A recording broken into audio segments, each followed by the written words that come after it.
Welcome to the new video of the channel. और कैसे हैं आप लोग। और आज मैं आपको बताऊंगा कि मैंने अपने आर्म साइज को यहाँ से यहाँ कैसे लेकर आया, which is the most asked question to me कि भाई तुम्हारा आर्म साइज इतना बढ़िया है तो प्लीज़ हमें टिप्स दो। तो yup, here's the video. And my name is Himanshu. मुझे जिम में सीरियसली ट्रेन करते हुए 3 साल हो जाएंगे जनवरी में। और मैं 2018 से एक जिम रैट हूँ जो अपनी बॉडी से बहुत तंग आ चुका था, तो आई डिसाइडेड टू ट्रांसफॉर्म। उसके लिए सेपरेट वीडियो बनेगी, but let's get into it. The arm size increase और the growth of our arms. तो हमारी बॉडी का जो ये हमारा आर्म्स का पार्ट है, इसको ग्रो करने के लिए काफ़ी इंपॉर्टेंट कुछ फैक्टर होते हैं जो हम यूजुअली इग्नोर कर देते हैं। आज हम उन्हीं को डिस्कस करेंगे, तो प्लीज़ वीडियो को एंड तक देखना, तुम्हारे लिए ही बढ़िया है। ठीक है। तो पहला फैक्टर होगा ट्रेनिंग फ्रीक्वेंसी। अब कई लोग होते हैं जो ब्रो स्प्लिट फॉलो करते हैं, चेस्ट, बैक, बाइसेप, फिर उसके बाद ट्राइसेप, फिर शोल्डर, फिर ये होगा 6 दिन। ठीक है, 6 दिन एक ही पार्ट अलग अलग दिन ट्रेन करेंगे। तो प्लीज़ ये करना बंद करो। ठीक है, ये लोग वही करते हैं जिनका ऑलरेडी मसल मास बना हुआ है, जिनकी मसल्स में वॉल्यूम अच्छी है। तो अगर वो ये वाली स्प्लिट भी फॉलो करेंगे तो भी उनको कोई दिक्कत नहीं होगी। तुम अभी स्टार्ट कर रहे हो, ठीक है, और तुम अभी ग्रोथ स्पर्ट में हो, तो तुम्हें हर हफ्ते में एक मसल को 2 बार ट्रेन करना है। ये होनी चाहिए तुम्हारी ट्रेनिंग फ्रीक्वेंसी, क्योंकि हर ट्रेनिंग सेशन के बाद हमारी बॉडी एक प्रोटीन सिंथेसिस मोड के अंदर जाती है, जो हमारी बॉडी का रिकवरी मोड होता है और जिसके अंदर हमारी बॉडी प्रोटीन भी अच्छे से ऑब्जॉर्व करती है। तो यस, एक बॉडी पार्ट को रिकवर होने के लिए 48 आवर्स लगते हैं। तो अब तुम खुद ही आइडिया लगाओ कि जो 48 आवर्स का टाइम पीरियड है, अगर वो पास आउट होने के बाद भी तुम ट्रेन नहीं करोगे तो वो ग्रोथ स्टैग्नेंट रह जाएगी, यही की यही। जबकि कोई बंदा जो हफ्ते में 2 बार एक बॉडी पार्ट को ट्रेन कर रहा है, उसका एक परफेक्ट बिल्डिंग ब्लॉक बन जाएगा, जिसमें रिकवरी पीरियड भी आ जाएगा अच्छे से। तो यार, एक एक्सरसाइज के 10-10 सेट लगाना बंद करो। 3-3 4-4 घंटे उस एक छोटे मसल ग्रुप को ट्रेन करना बंद करो। ठीक है। Second factor will B compound exercises. Compound exercises क्या होती है? जो एक्सरसाइजेस एक मसल पार्ट से ज्यादा को एंगेज करती है करते time. First one example will be pullups, जो हमारे बाइसेप्स को भी, आर्म्स को भी और हमारी बैक को भी एंगेज करती है। सेकंड विल बी डेडलिफ्ट, जो हमारी लोअर बैक, अपर बैक, थोड़ा बहुत फोर आर्म्स और आर्म्स और हमारे लेग्स का भी सपोर्ट चाहिए होता है। और third one will B bench press, जो हमारी चेस्ट के साथ साथ हमारे शोल्डर्स को भी और थोड़े बहुत ट्राइसेप्स को भी एंगेज करती है। ये होती है कंपाउंड एक्सरसाइज। अब कंपाउंड एक्सरसाइजिंग हमारी ग्रोथ में बहुत इंपॉर्टेंट फैक्टर प्ले करती है, क्योंकि कंपाउंड एक्सरसाइज में स्ट्रेंथ बढ़ाना थोड़ा इजी होता है कंपैरेटिवली टू दीज एक्सरसाइजेज जो एक पार्ट की पर्टिकुलर होती है। ठीक है, क्योंकि कंपाउंड एक्सरसाइज में आप ज्यादा जॉइंट्स यूज करते हो, ज्यादा जॉइंट्स एंगेज होते हैं, ज्यादा मसल्स पार्ट एंगेज होते हैं, तो ऑब्वियसली उन पर स्ट्रेंथ लगाना अच्छा रहता है और ईजी रहता है। और अगर आपकी कंपाउंड एक्सरसाइजेज में स्ट्रेंथ बढ़ती है तो ऑब्वियसली जो दूसरी एक्सरसाइजेज होती हैं उनमें भी आपकी स्ट्रेंथ बढ़ेगी ही बढ़ेगी। तो आपका मेन फोकस होना चाहिए कंपाउंड एक्सरसाइजेज में स्ट्रेंथ बढ़ाने का। ठीक है। मैं थोड़ा तेज बोलता हूँ तो please bear with it. And कभी भी अपना डे आप स्टार्ट करें, जो भी आपका वर्कआउट डे है, प्लीज कंपाउंड एक्सरसाइज के साथ ही स्टार्ट करें। इससे ये होगा कि आपकी बॉडी अच्छे से खुल जाएगी, वार्म अप हो जाएगी और आपके रिस्क ऑफ इंजरी भी कम हो जाएगा। Now third one will B आपका ट्राइसेप। ठीक है। अब कई लोग जो आर्म्स के लिए होते हैं, तो एक मिसकंसेप्शन और ये कैसे स्टीरियोटाइप बना हुआ है कि भाई बाइसेप इज मेन। ऐसा कुछ नहीं है। आपके आर्म का जो मोस्टली आप देखोगे 60 to 65% एरिया या 70% एरिया जो है वो आपका ट्राइसेप ही कवर करता है। अब कई लोग ट्राइसेप को ट्रेन ही नहीं करते या इतना सीरियसली नहीं लेता, तो भाई ट्राइसेप को ट्रेन करना स्टार्ट करो, उसको सीरियस लेना स्टार्ट करो। स्पेशली जो आपके ट्राइसेप का लॉन्गर हेड जो है, जो ये वाला पार्ट है, उसको आप ट्रेन करना स्टार्ट करो, क्योंकि आप खुद ही एरिया देख सकते हो, ये इतना एरिया कवर कर रहा है और बाइसेप का एरिया सिर्फ इतना है। तो ये ट्राइसेप को सीरियस लेना स्टार्ट करो। अब मेरी कुछ एक्सरसाइजेज हैं जो मैं यूज करता हूँ, वो मैं आपको बता दूंगा वीडियो के एंड में, तो प्लीज तब तक बनी रहना। ठीक है।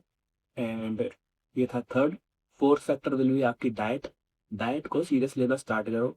Whether it's tricep, it's chest और इट्स बैक, और कोई भी आपका बॉडी का पार्ट है, उसको न्यूट्रिशन चाहिए ही चाहिए रिकवर होने के लिए।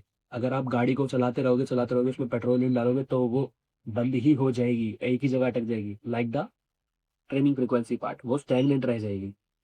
तो डाइट को लेना स्टार्ट करो, तभी तुम्हारी ग्रोथ होगी अच्छे से। अब जो लोग मोटे हैं वो एक कैलोरी डेफिसिट में खाएं, जो लोग पतले हैं वो कैलोरी सरप्लस में खाएं। और अगर तुम्हें नहीं समझ आ रहा है तो मेरे इंस्टाग्राम पर मुझे टेक्स्ट कर देना, मैं बता दूंगा, जितनी हेल्प हो सके मैं खुद से तुम्हारी कर दूंगी। और अगर तुम्हें ये कुछ भी नहीं करना है, लाइक कैलोरी डेफिसिट समझ नहीं आता, कैलोरी सरप्लस भी समझ नहीं आता, और इतना झंझट नहीं करना है, तो सिर्फ और सिर्फ 1 महीना ट्रेन करो, अच्छे से ट्रेन करो, और अपनी कार्डियो फ्रीक्वेंसी जो है वो बढ़ा दो। लाइक फॉर एग्जांपल पहले 10 के स्टेप्स से स्टार्ट करो, 10 के स्टेप्स, और वर्कआउट के बाद 15 minute incline, full incline treadmill. Then अगर उसमें आपको रिजल्ट दिख रहे हैं तो बेटर है, अगर उसके बाद रिजल्ट एक टाइम के बाद स्टेगनेंट हो रहे हैं, रुक रहे हैं, तो उस ट्रेनिंग फ्रीक्वेंसी को बढ़ा दो, कार्डियो की सिर्फ, मसल ट्रेनिंग की नहीं। ठीक है। और ये था हमारा fourth factor, I think. Example. Now हमारा last factor will be progressive overload. अब प्रोग्रेसिव ओवरलोड एक टर्म है जो अभी फेमस है, बट कई कई लोगों को पता नहीं है कि करते कैसे हैं। तो प्रोग्रेसिव ओवरलोड करने के 3 तरीके होते हैं। पहला है रेपिटेशन ओवरलोड, जिसको मैं अपने टर्म में बोलता हूँ कि भाई, अगर आपने फर्स्ट वीक में एक एक्सरसाइज के जो पहला सेट लिया है, 3 सेट लिए हैं, और आपने हर सेट में 10-10 रैप लिए हैं, तो आप अगले वीक में उस 10-10 रैप की जगह 12-12 रैप लो। ये हो गया आपका रेपिटेशन प्रोग्रेसिव ओवरलोड। जो सेकंड होगा वो होगा सेट्स प्रोग्रेसिव ओवरलोड। ठीक है। अब उसको एक्सप्लेन करने का ये है कि आपने एक एक्सरसाइज के 3 सेट लिए हैं पहले हफ्ते, तो आप अगले हफ्ते उसके 4 सेट ले लो, that is sets progressive overload. Third one will be weight progressive overload, कि भाई आपने पहली एक्सरसाइज जो करी है या एक एक्सरसाइज जो करी है उसका आपने 10 kg के डंबल से 10 रेपिटेशन लिया है, तो अगले हफ्ते में उसी एक्सरसाइजेस के उन्हीं सेट्स में उन्हीं रेपिटेशन में सेम करो, बट वेट बढ़ा दो, जैसे 10 से 12 kg कर लो। That will be best way. अब तीनों में से सिलेक्ट कर लो जो आपको सूट करता है वो वाला प्रोग्रेसिव ओवरलोड करने का। उसका ये फायदा होगा कि भाई ऑब्वियसली आपकी स्ट्रेंथ भी बढ़ेगी और मसल्स पे लोड ज़्यादा जाएगा। जब मसल टूटेगी तभी वो रिकवर कर पाएगी, और जब वो रिकवर कर पाएगी वो पहले से स्ट्रॉन्ग रिकवर करेगी, and you will get good benefits. ये तो हो गए भाई 4 फैक्टर्स, और सॉरी जितने भी थे मैंने गिने थे। And last and the least will be patience. थोड़ा सब्र करो। ठीक है, इतना करा है, थोड़ा और करो। फालतू की चीज़ों में मत घुसना कि भाई ग्रोथ नहीं हो रही, अटक चुके हैं, तो फिर ले लो कुछ भी वीडियोस वगैरह देख के। मेरा इंस्टाग्राम में डाल दूंगा, जिसको कोई भी इश्यूज है मुझे अपना फोटोज और अपने डाउट्स टेक्स्ट कर देना, I will be there. And if I am मैं ट्राई कर रहा हूँ कि ये चैनल ग्रो हो, और अगर ये ग्रो करता है तो भाई मैं प्रॉमिस करता हूँ अपनी साइड से पूरा कि तुम्हें किसी और चैनल पे जाने की या किसी और के पास जाने की ज़रूरत ही नहीं पड़ेगी। तो ये था हमारा आर्म ग्रोथ का सेशन। अब मैं बताता हूँ 3 एक्सरसाइजेस ईच पार्ट की जो मैं ट्रेन करता हूँ। ट्राइसेप की पहले आपको लेनी है, यू नो ट्राइसेप एक्सटेंशन रोप के साथ, ऐसे करके स्ट्रेट। उसकी फॉर्म आप देख लेना या मैं डाल दूंगा अगर मेरे पास वीडियो भी अटैच करने के लिए। Second one will B flat वाली ग्रिप के साथ tricep push down. Third one will B single hand cable tricep extension. आपको एक केबल ऊपर लगानी है, और उसकी क्लिप भी अगर मेरे पास होगी तो मैं वो भी डाल दूंगा।